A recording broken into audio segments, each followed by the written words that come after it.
संकटांवर मात करण्यासाठी, जीवनात समृद्धी आणण्यासाठी आणि आपली स्वप्न पूर्ण करण्यासाठी आता आपल्याला साथ देतील शुभरत्न। आर्थिक, प्रापंचिक, राजकीय आणि शारीरिक भरभराटीसाठी आजच आपल्या राशीचं शुभरत्न परिधान करा।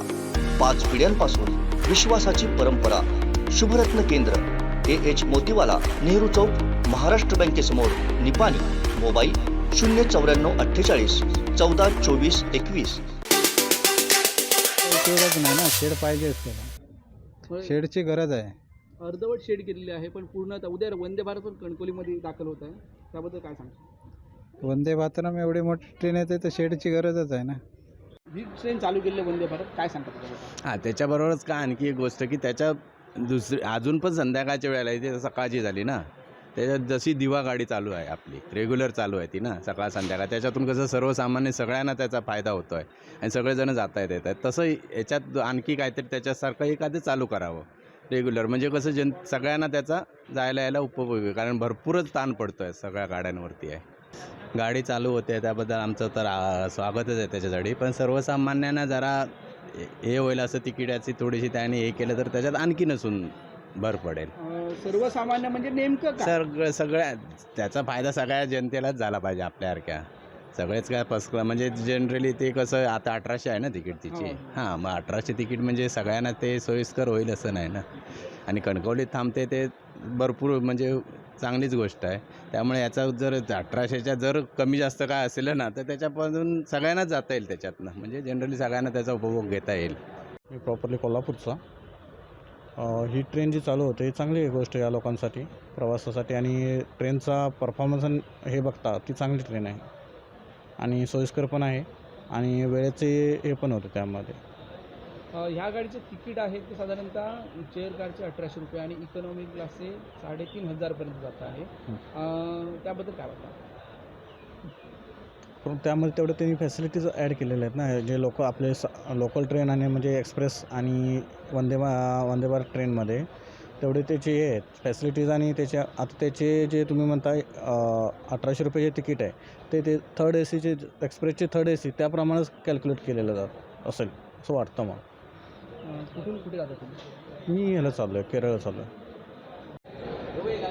वंदे भारतम जर समजा जी सोडून होत असेल तर लोकांचा इथल्या स्थायिक लोकांना एवढा त्रास होतो आहे की लोकल डब्यामधून शिरकाव करायला मिळत पण नाही आहे, जेणेकरून जनरल डबे जे आहेत ते कमी प्रमाणात आहेत, तर त्यासाठी जनरल डबे वाढवण्याचा प्रयत्न करावा, म्हणजे 2-2 डबे तरी वाढवण्याचा प्रयत्न करावा, जेणेकरून इथल्या स्थायिक कोकणवासियांना एक वेगळी चालना मिळेल त्या गोष्टीसाठी। उद्यापासून वंदे मातरम सुरू, त्याचं स्वागत आहे की काय? स्वागतच असेल। ट्रेन सुरू होते, काय सांगतो? नाही, वंदे मातरम हे चांगलंच आहे, पण त्याचा उपयोग आपल्या स्थानिक लोकांना झाला पाहिजे, कारण आता प्रवास करताना खूपच म्हणजे जनरल डबे काही ट्रेनला नाही आहेत, ते त्यांनी केले पाहिजेत, नाहीतर अचानक येणाऱ्यांचं खूपच हालत होतं। रिझर्वेशन आणि तसंही मिळत नाही आहे, कारण 1-2 मिनटात आपण पाहिलं आता इवन गणपतीचं पण खूपच असं म्हणजे 1-2 मिनटात फुल झालं आहे, म्हणजे ते भले ते मला एजंडे वगैरे करून दे, पण आपल्या स्थानिक लोकांना काही मिळतच नाही रिझर्वेशन, मग आलं नाही उभ्यानी पण जाता येत नाही ना, कारण रिझर्वेशनमध्ये जागा नसते आणि जनरल डबे त्याला नसतात, त्यामुळे जनरल डबे वाढवावे असं आमची अपेक्षा आहे। पॅसेंजर हे जर पॅसेंजर ट्रेन चालू केलं तर खरंच चांगलं आहे, सगळ्यांचा त्याचा उपयोग होईल। जसं आपली आता सावंतवाडी मडगाव दिवा आहे, तशीच एक मडगाव ह्याच्यापर्यंत CST पर्यंत एक पॅसेंजर चालू केले तर बरंच आहे, सगळ्यांना त्याचा उपयोग होईल, कोकणातील लोकांना वगैरे।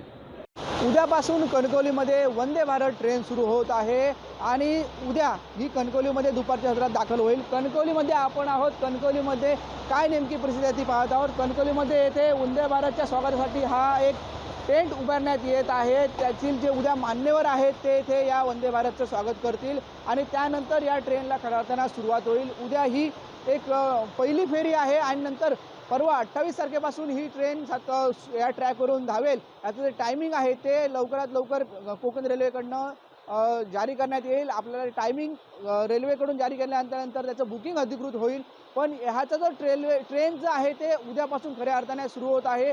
काही प्रवाशांच्या प्रतिक्रिया जाणून घेतल्या की ही ट्रेन आपल्याला कशा पद्धतीने सोयीस्कर ठरेल, कारण कणकवलीमध्ये हिला थांबा मिळालेला आहे। कणकवलीमध्ये थांबा मिळाल्याने काही कणकवलीवासियांना आनंदाची बातमी मिळालेली आहे, तसेच काही प्रवाशांनी याचं जे तिकीट आहे ते देखील थोडंसं कमी असावं अशी आशा व्यक्त केलेली आहे।